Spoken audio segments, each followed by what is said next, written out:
There's an old saying, a rising tide lifts all boats, but it's also often the case that when the tide comes crashing down, the tiniest boats are the first ones to be decimated. Now, even if that isn't necessarily true when it comes to seafaring, it certainly is the case when it comes to investing. In recent news, we have seen billionaires, top CEOs, and business wizards aggressively pulling out of the market and reducing their holdings in their own companies at record pace. The stock market in the United States has been overly sunny for far too long, and it has become far too heated as well. When it comes to market expertise, we, the general public or the average retail investor, the working class that toils at work and desires to make a respectable return on their investments, will always be on the back foot. It doesn't take an Einstein to figure out that something huge is brewing when names like Elon Musk, Jeff Bezos, Mark Zuckerberg, Michael Burry and Satya Nadella are all doing the same thing. These people who run companies like Amazon or Meta have so much data to act upon that they likely know what you had for lunch this afternoon. The stock market is just another fish in the water for these magnates,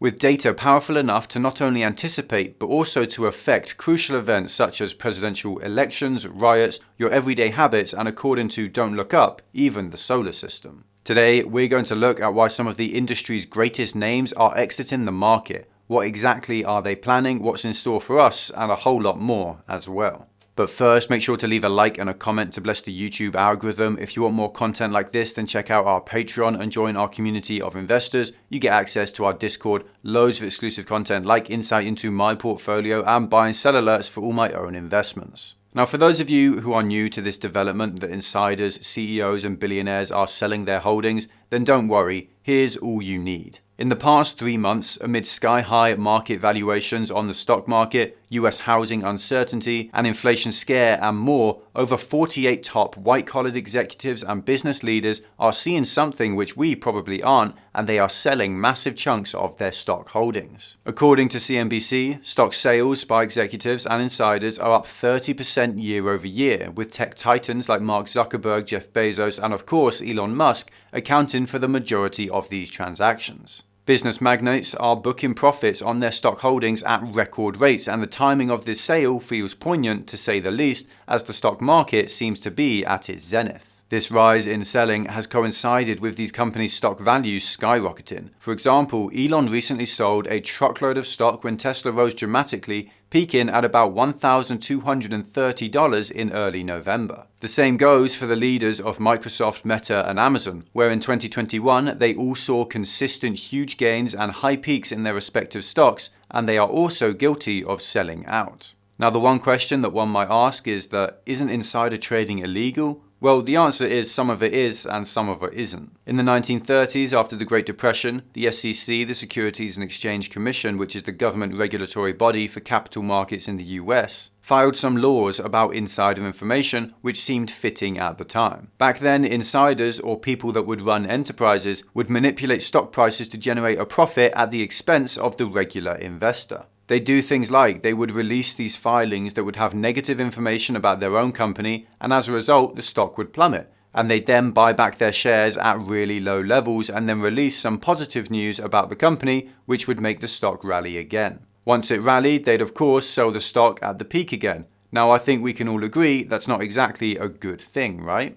So the regulatory body made these rules where if an insider wants to buy or sell shares in their own business, they need to file it with the SEC so that individual investors and the general public are aware of the transactions being made inside listed companies, and the people, normal investors, are protected. It all seems like such common sense, right? Why didn't a rule like this exist since the inception of the stock market? Isn't it obvious that a loophole like this can be exploited? And for that, I say, the beauty of economics and finance is that it is not an exact science. It is molten. It's a study of human behavior and perception. Our little brains make sense of superficial things like demand and supply on a tangible level. Every time we make improvements in policy, rules, the economy, and the world, we look back and say, oh, well, that rule was so stupid, it shouldn't have ever existed in the first place. But in the grand scheme of things, amendments like these often only make sense in retrospect. Now, coming back to the topic at hand, there is also, of course, illegal insider trading. This is where an insider buys or sells shares of their own company using information that is non-public. Imagine if tomorrow Mark Zuckerberg decides he's going to take Meta private. There's either going to be a merger or an acquisition, and he decides to buy stock of the company right before and sell it right after the event has closed. Well, that would of course be illegal insider trading. It would also be illegal insider trading if I was Zuckerberg's cousin and I received some sensitive material non-public company information which I then use to make a profit on the stock market. Now, all of this being said, it is critical to understand that insider trading may sound like elite capitalists trying to snatch your bread, but that's not always the case. Most of the insider trading which takes place is legal, and it's a good thing for the most part, because at the end of the day, you want the people who run public companies to have a stake in their venture. You want the people calling the shots to have skin in the game if you are investing your hard-earned money in that same game. Another reason why this is so important to understand is that, by the book, companies that have higher insider ownership tend to outperform the market. The reason behind that is if you study the market, you'll find dozens of companies where there is little to no ownership by the executives calling the shots,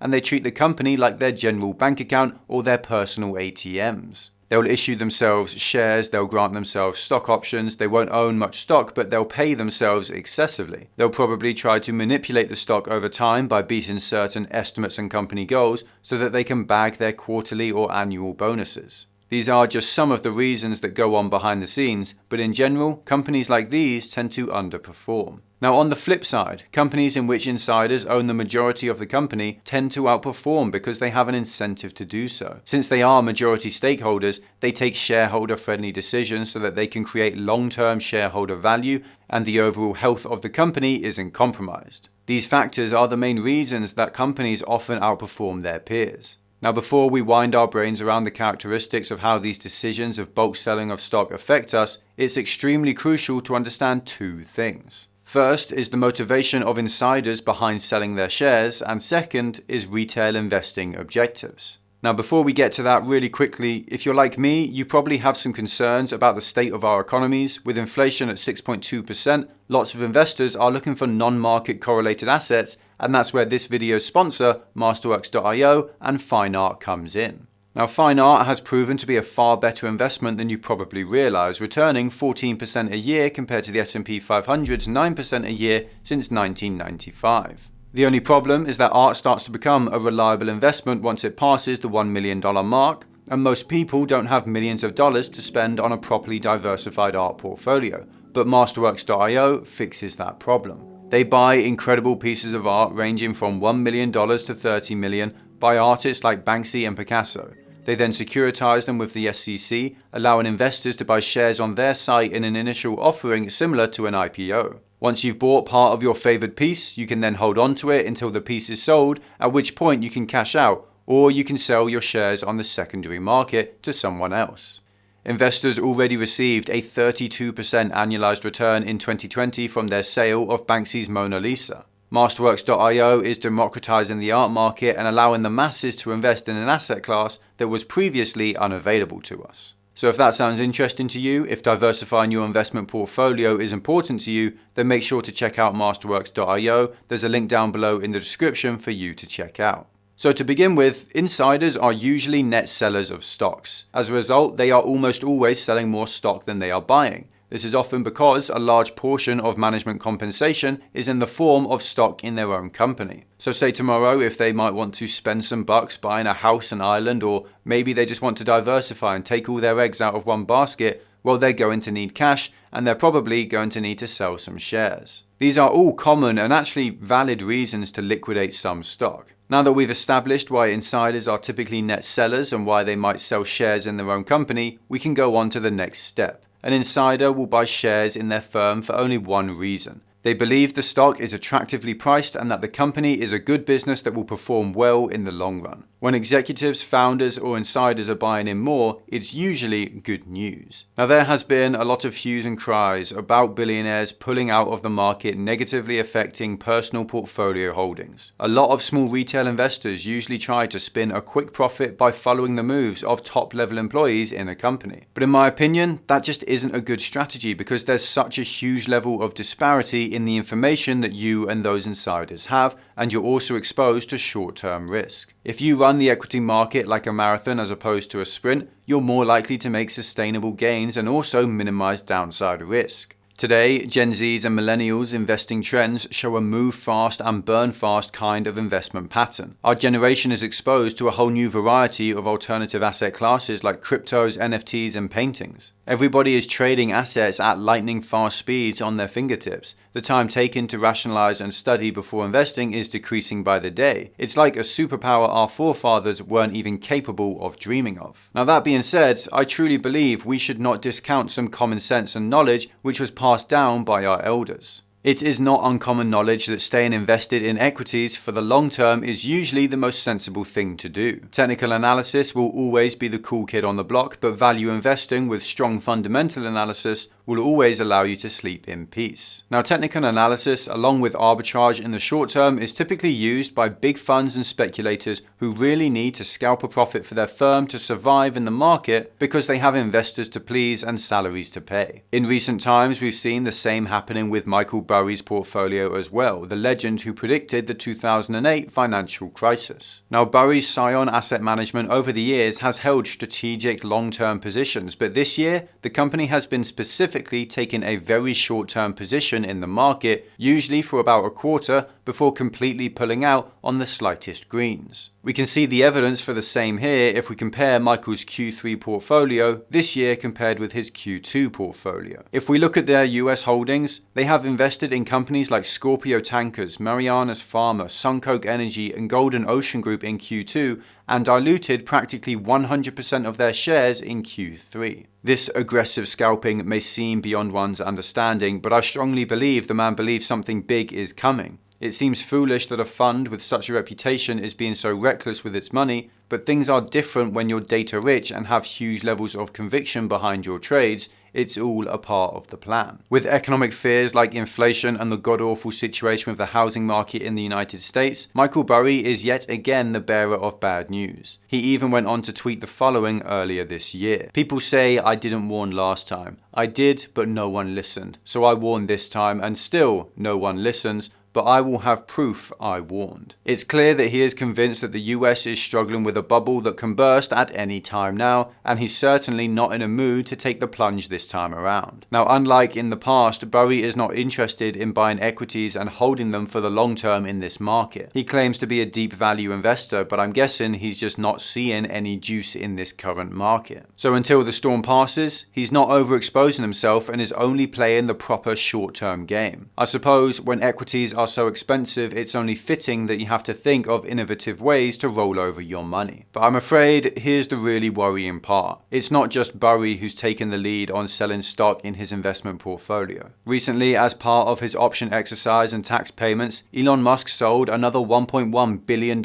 in Tesla stock. Since his now infamous Twitter poll on November the 6th, his sales have totaled over $10 billion, with nearly half going to taxes on options and the remainder going to cashing out. This year, Jeff Bezos sold $10 billion in Amazon stock, and while his activity is somewhat in line with his stock sales last year, it is 4 times greater than his sales in 2019 and even more large than his previous sales of about $1 billion a year. Through their family trust and investment vehicle, the Walton family has also come to the table, selling $6.2 billion in Walmart stock this year. Now, according to the family, that's to preserve their levels and sustain their philanthropic endeavors. They sell shares regularly. How could Mark Zuckerberg be isolated from the selling party? He sold $4.5 billion in Meta stock too. The co-founders of Google, Larry Page and Sergey Brin, also sold around $1.5 billion worth of Alphabet stock. Microsoft CEO Satya Nadella sold off nearly half of his Microsoft shares last month for about $285 million. The company said in a statement that the sale was for personal financial planning and diversification reasons. It certainly is no coincidence that the topmost people in the world just so happen to be diluting such large volumes of their holdings in just the last couple of years. So let's take a look at some macroeconomic patterns to see why the sharpest people in the room are on pins and needles. The housing market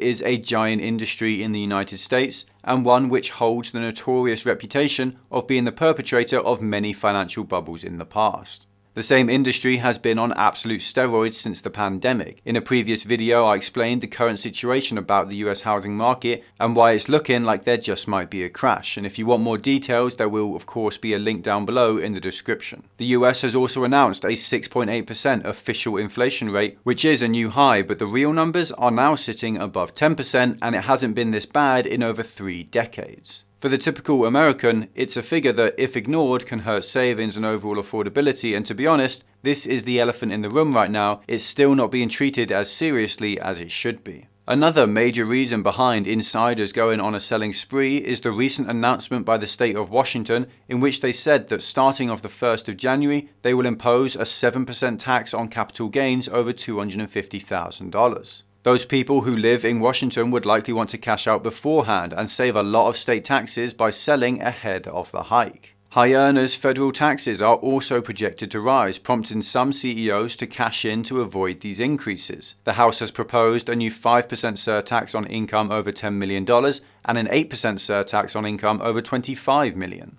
Adam Aron, the CEO of AMC Entertainment, which has risen more than 1,500% this year, sold 625,000 shares of AMC stock for nearly $25 million.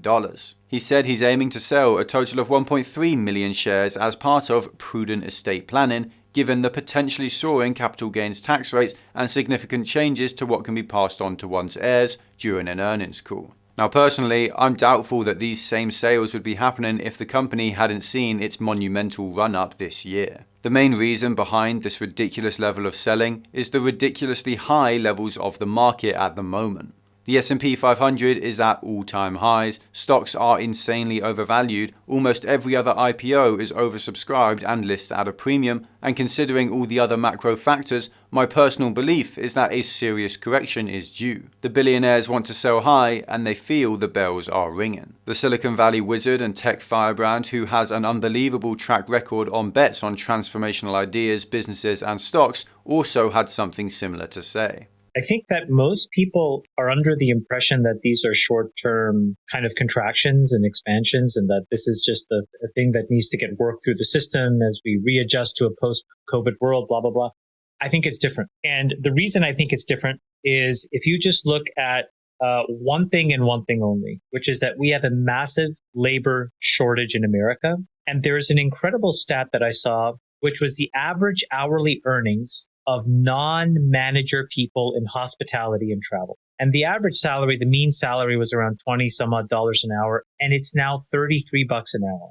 And so what that to me says is that we are going through a really sustained period where you cannot get people to do the work that needs to get done. As Chamath speaks of the problems of an acute labour shortage in the US, he seems to think that the country is heading into what in economic terms is called stagflation. Now, stagflation is characterized by slow economic growth and relatively high unemployment, or economic stagnation, which is at the same time accompanied by rising prices or inflation. Okay, I hear you say, but is it bad? Well, stagflation is almost a paradox because slow economic growth will almost certainly increase unemployment, but it should not result in price increases. This is why an increase in unemployment results in a drop in consumer spending power, which is why this phenomenon is really unpleasant. When you factor in rampant inflation, the money people do have is losing value over time. There's less money to spend and its value is dipping. This raises the obvious question, how do you mitigate this scenario? How does the government take care of this weird situation? Well, the truth is that stagflation has no definitive treatment. Economists agree that productivity must be enhanced to the point where higher growth may be achieved without further inflation, but how do you get there is anyone's guess. This would allow monetary policy to be tightened to control the inflation component of stagflation, which is, in reality, far easier said than done, so the key to preventing stagflation is basically to be extremely proactive in avoiding it.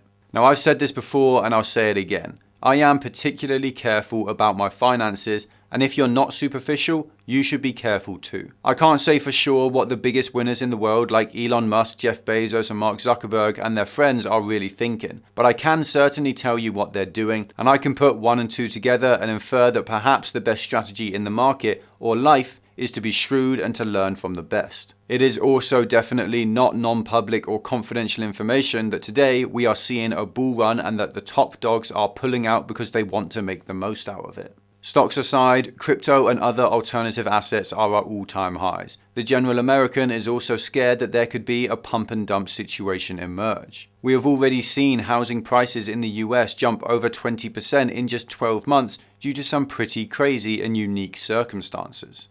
Over the past 2 years, the Federal Reserve was also aggressively promoting liquidity by dropping interest rates, quantitative easing, and just printing money. But now they've supposedly taken a complete U-turn and decided to tighten US monetary policy by bumping up interest rates in the coming year, which will certainly lead to less cash in hand, which means spending will reduce, expensive debt will take a backseat, asset prices will likely fall, and the stock market will likely see a correction. Let's be frank. Billionaires own billions because they own information. The CEO of Microsoft isn't necessarily just worried about the increase in capital gains tax, he's worried about the underlying value of his assets. The macroeconomic scenario I just explained is just a mild scenario, to be honest. Cumulatively, the predicament we're observing today is the same that existed during the dot-com bubble. In the 90s, there was no dearth of cheap liquidity, and as a consequence, loads and loads of cash was being pumped into the tech startup ecosystem. Ambitious venture capitalists, funds, and angel investors knew very well that a bubble existed, but still encouraged obnoxiously high burn rates in fledgling companies at the excuse of consumer habit creation. The only way to make money for VCs at the time was creating La La Land-like stories for portfolio companies and exiting them via IPO to offload their risk onto the general public and cash the hell out. They never cared if the companies they invested in actually turned profitable or not, because that was never part of the goddamn plan. Quoting a VC at Benchmark who was involved in a pre-IPO investment for a tech company called Priceline, where he said, "We're in an environment where the company doesn't have to be successful for us to make money." It's not surprising that when things got out of hand, the Fed stepped in again. Monetary policy was tightened, interest rates were hiked, and Wall Street started bubbling with anxiety again. The dot-com crash wiped off $1.7 trillion worth of capital in a matter of months. Besides that, it's believed that 7,000 to 10,000 new internet businesses were founded in the late 90s, with roughly 4,800 of them having been sold or gone out of business by mid-2003. Hundreds of billions of dollars in wealth disappeared over the course of a couple of years. Now here's the catch. The dot-com bubble is considered one of the largest financial catastrophes of all time, but as is so often the case, the outliers managed to benefit despite that fact. Between September 1999 and July 2000, insiders at dot-com companies cashed out to the tune of $43 billion, twice the rate they'd sold at during 97 and 98. In the month before the Nasdaq peaked, insiders were selling 23 times as many shares as they bought, and it looks as though the same thing is happening right now. So what if our assumptions about the housing bubble are real? When all sectors in the US economy are overvalued, when does the house of cards collapse? I am no financial advisor, but I speak to educate my viewers on matters I can comprehend and give my 2 cents on, so here it is. When a correction comes, when valuations plummet, rates rise and capital dries up, there will most likely be a bloodbath on Wall Street. Jobs will be lost, people will go bankrupt, defaulters will be back in unimaginable numbers, protesters will be back on the street asking the government why no action was taken this time around. And once the dust settles, you can now probably guess who will get the last laugh. It's the exact same people who are selling out at the top today. It's our beloved billionaires. That's it for the day, I'm afraid. I'll see you all again tomorrow. If you enjoyed this video, then leave a like and a comment to bless the YouTube algorithm. If you want more content like this, then check out our Patreon and join our community of investors. You get access to our Discord, loads of exclusive content like insight into my portfolio and buy and sell alerts for all my own investments. There's also a link in the description to masterworks.io, a site that allows you to buy fractional shares of art from world famous artists like Banksy, which can be a great way to diversify your portfolio with non-market correlated assets. It's completely free to sign up, you don't have to buy anything, you don't have to hand over any card information, so if that sounds interesting, then make sure to check it out. There's also a link in the description to BLOCKFI, which will give you up to $250 in free Bitcoin when you use it. You can also get 9% interest on stablecoins like USDC, which is a far higher rate than you'll get from any savings account these days. Just make sure not to use Tether. Thank you all for watching, thanks for the support, stay stoic, until next time.